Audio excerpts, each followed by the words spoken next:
Hello friends, बहुत important keywords हम discuss कर रहे हैं। डायरेक्ट, इनडायरेक्ट, इंड्यूस, तीन तरीके के इफेक्ट होते हैं। डायरेक्ट इफेक्ट जो कि बिल्कुल इमीडिएटली आपको दिखाई देता है, बिल्कुल शॉर्ट टर्म में।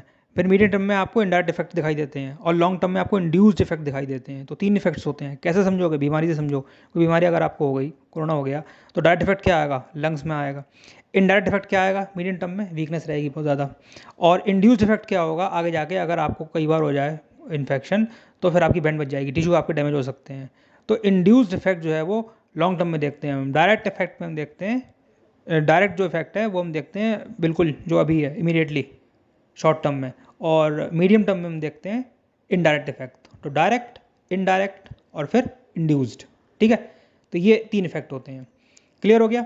अब हम देखते हैं एक्स पोस्ट फैक्टो। ये क्या होता है एक्स पोस्ट फैक्टो? ये हम तब देखते हैं जब इफेक्ट हो गया, मतलब आपको इन्फेक्शन हो गया।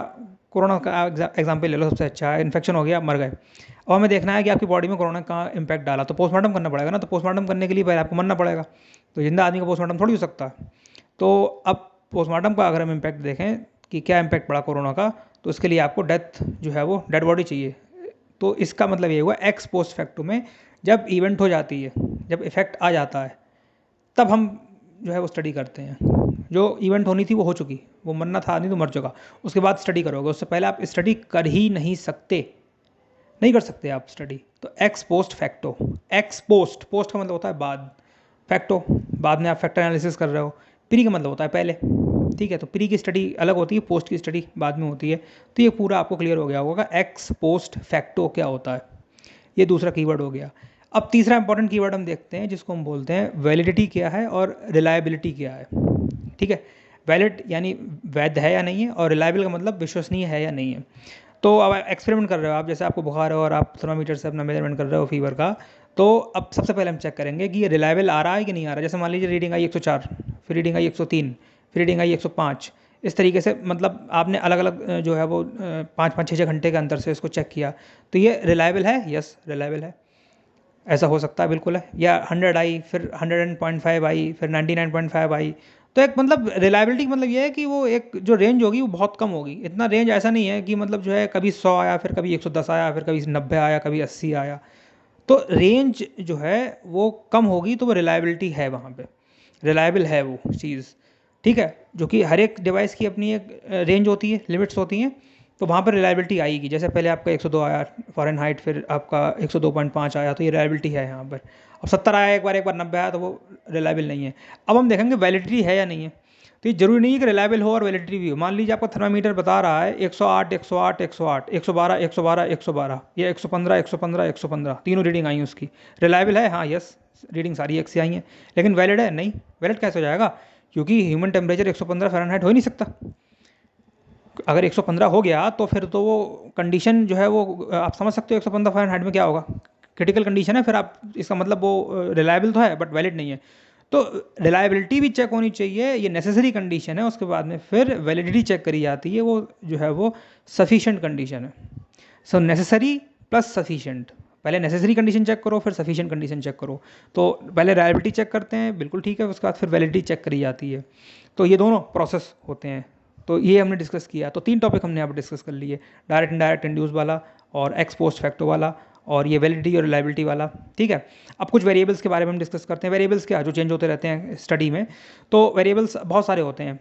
अब उसमें एग्जाम में कैसे याद रखोगे, क्या करोगे, उस पर हम डिस्कस करते हैं। और जो टिपिकल वाले होते हैं वो ध्यान कैसे रखते हैं। Independent, dependent. अब आप क्लासरूम में हो तो आप डिपेंडेंट वेरिएबल हो। इंडिपेंडेंट कौन है? टीचर। उसका मेथड जो है वो इंडिपेंडेंट है, वो कैसे भी पढ़ा सकता है आपको, उसका इफेक्ट आप पे पड़ेगा।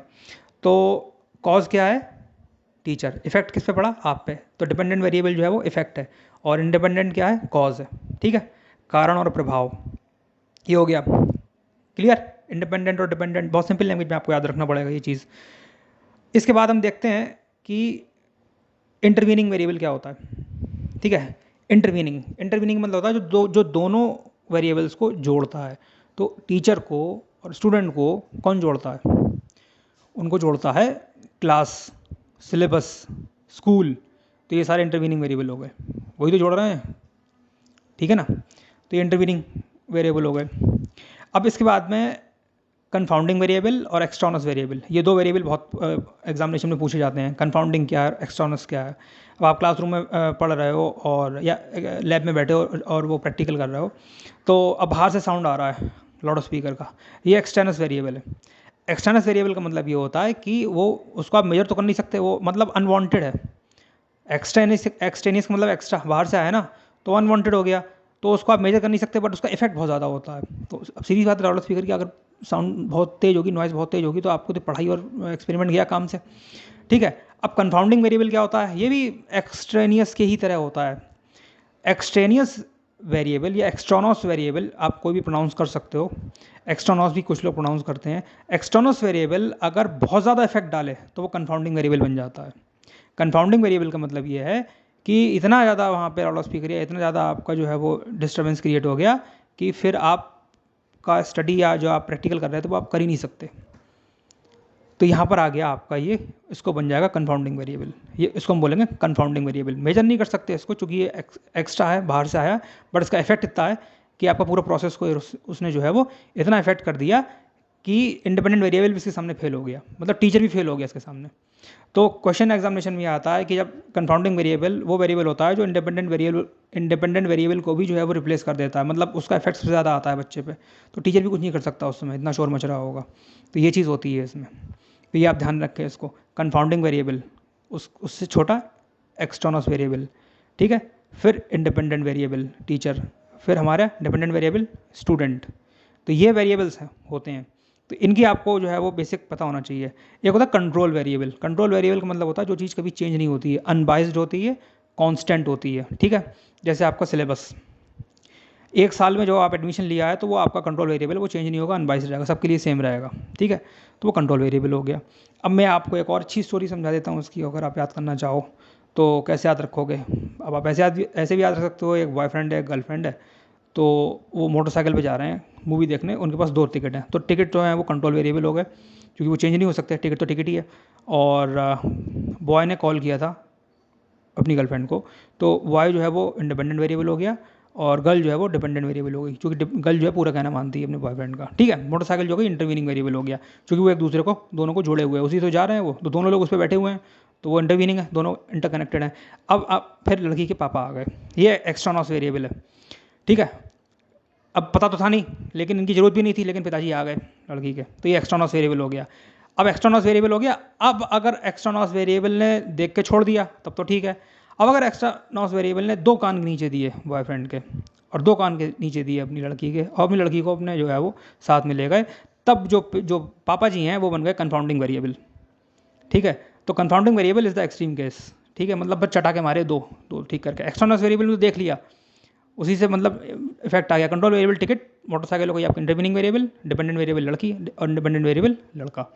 इस स्टोरी से भी आप याद रख सकते हो आप। तो मैंने काफ़ी डिस्कस कर लिया, आगे हम और डिस्कस करते रहेंगे। इस लेसन को देख के आपको अच्छा लगा होगा। Thank you.